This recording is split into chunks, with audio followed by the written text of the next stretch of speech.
Bueno, pues en este bonito viernes, aquí está una bonita canción que dice así en la fogata.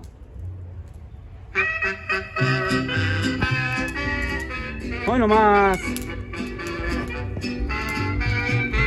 estas canciones nunca pasan de moda.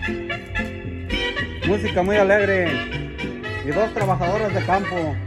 Camión de pasajeros que vas para la frontera, te dejaste llorando. El camión se alejó, yo triste me quedé, por ella suspirando.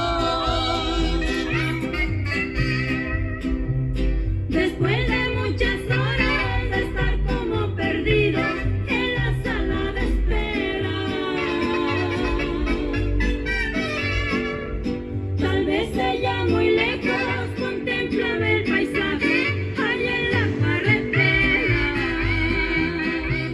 Hoy nomás, Camión de pasajeros que va por que te miro, me deja suspirando. Recuerdo aquella tarde allá en la terminal, me dejaste llorando. estas mujeres comenzaron trabajando en el campo.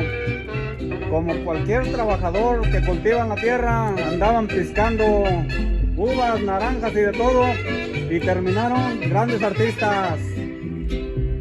Por una ventanilla estaba su carita bañada por el llanto.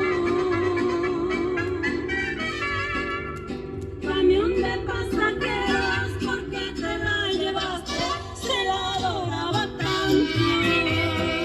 Bueno, más, dice así. Camión de pasajeros, cada vez que te miro, me dejas suspirando.